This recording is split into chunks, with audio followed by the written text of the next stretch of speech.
Hi guys, and welcome to day 14. So today we're going to talk about setting boundaries. So think about those things that maybe trigger you, boundaries and non-boundaries, based off your Enneagram and other variations of things throughout your life. For example, maybe you don't need to cut anyone out of your life. Like, it all depends on what kind of boundaries you're setting. Sometimes I think when we think about boundaries, we go to the extreme and, it has to be a fight or something extravagant and crazy. And, we rather not deal with confrontation. A lot of us rather deal with the soul sucking situation and the pain that comes with it. I've been there too. But I think after what I've learned and what I'm going to share with you today is that boundaries don't have to be always aggressive or a fight. They can just be the honest truth. So let's dive in. Okay, so personally, I hate confrontation and I don't want anyone to, anybody's feelings to get hurt. So especially if that person you want to create boundaries with is an employer or employee, it can be kind of tricky, or family member, and you don't want to hurt them. But that can happen. So if you know in your hearts of hearts, like your gut punch reaction, if you know where you need to set boundaries, where is that? Is it work, family, home life, friends? What is it? I will go through some situations with you, not necessarily personal, but things I've been through or heard about or have tried to give advice on. And you'll see that I've seen them as, some people have seen it as an epiphany. And they're like, oh my God, that's what I should have done, kind of thing, or should do. And I've learned a lot about myself actually going through this process. So first one I feel we downplay a lot is family, because family are those types of people, or the kind that are like friends. They're like our friends, but they're not really chosen for us. So we're just given them, and sometimes you aren't compatible. You might actually be more compatible with some of friends because you chose them and it's based off of your similar values. You have similar values, that's why you chose them. Having similar family members doesn't mean that you always have the same values. This can be particularly true when it's not your immediate family or spouse. So this means, like, for example, that in-law or cousin you have, everyone's got that one crazy family member, like a cousin or sister-in-law or distant cousin, aunt, uncle, whatever, that always ruins it for like the whole family. Like every family event, they ruin it. That person, that's who I'm talking about. So you don't have to beat yourself up about it. You just might not be compatible. And no, that doesn't mean you have to burn that bridge. It just means you need to set some boundaries. Thinking about that from a family standpoint, it could mean immediate family. It could be non-immediate family. It could be greater extended family, etc., etc. Remember, guys, I always take my notes because otherwise we'd be here all night. All right. So we're going to figure out what are the boundaries and how to set them. So one really common one I would say is work. Because we're so demanded of all the time by our employer and any job situation. It could even be self-employed. Or if you're obviously an entrepreneur, self-employed, same thing. Or if you, anything like that. Work is very hard to separate. I have a hard time with it as well. So you just need to set boundaries with the actual job. Or if you have an employer, you're going beyond the scope of what you're having to do. So let's say like a 9-to-5 job, that's ridiculous. Like, especially if it's an employer, like, why are you doing that? So like, I just laugh. Sometimes people ask me, and it's crazy when they say, oh, I worked like 12 hours. And I'm like, why? Like, what are you supposed to work? And they're like 9-to-5. I'm like, it's not like you're getting paid more.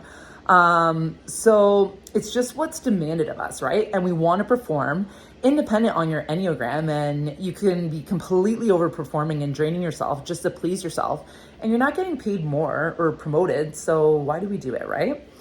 Boundaries can basically span from friendships to work to family environments, and you can even set boundaries with yourself on what you're allowing yourself to do. What's something that you can do today that sets a boundary, but doesn't necessarily burn a bridge? If you want to burn the bridge, then by all means, go ahead. Sometimes we need to burn the bridge to move forward, and sometimes that person no longer serves us. Maybe they're just here for a season. Check out tomorrow's video, Life Seasons. Burning the bridge doesn't necessarily need to be aggressive or anxiety causing. It can be, I've decided that this person who has hurt me, or whatever the case, is no longer going to be in my life. So let's say that one day they do text or call or do something, try and connect with you, you can put that boundary up. There'll be no reply to that text. You just know that. They may not know that, but you know that. That means like, we're done. It's kind of like a breakup. Like, we're done. I'm done allowing you to hurt me, kind of thing. It happens in your life when you get older, like, you process and things go a certain way. So that would be like setting an extreme boundary, maybe. Maybe you've been childhood friends and you're just going on different directions, and that's okay too. But I want you to decipher in your mind that it doesn't need to be an axe and a fight or this crazy thing and this big confrontation in which you might be avoiding, which, let's be honest, a lot of us do. It can be just a mindset shift or I'm done. And that's okay. But on a more tame end, it can just be being honest. So if you feel like you cannot perform a certain task today for a certain someone, then that's okay too. You can be honest. So let's say your mom texts you. That never happens. Let's say your mom texts you and says, oh, honey, can you do this? Or can you call me when you have a second? Or your dad needs this. Or I'm outside your door. Oh, shit. Anyway, oh, oosh. So I'm outside your door. And can you answer? I need this, or this, or this, or this. Can you run to the store and get this? You might be running different scenarios in your mind. A boss could be doing this too. I think that the tamest, most amazing way to do this is to calmly reply in that text or in that phone chat with the most authentic, honest version of no. And it doesn't have to be an aggressive no. It can just be, my day is full. I really can't. Maybe tomorrow or next week. And chances are by next week, the person's gonna forget, or if they really want you, they will connect with you, and then maybe you'll have more time. So if you don't want to go to dinner, for example, with certain friends, or maybe you're an introvert, a non-sapphire, aka not a social butterfly like me, you don't want to go out, and that's okay. You don't have to. I think that the best way to start setting up boundaries is to find your own ways. I literally took out a notebook one day and started to write different ways of saying no. It's actually quite amazing how many different ways you could say no in a polite way. One that is really good is, that I always use is, I really can't today, but can we revisit this next week?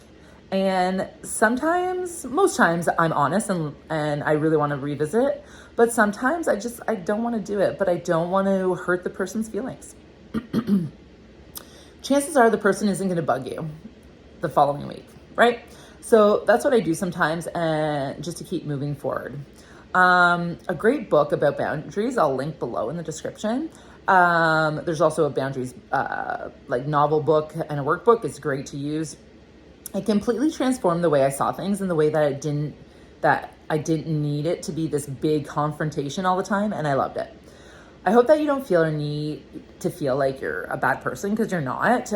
You know that now, and you can set boundaries for yourself, and that will just make you a happier and healthier person for it, right? So reflect on where you need to set boundaries. Maybe who is the person you need to set boundaries with? That's big to identify that, as they might be triggering you.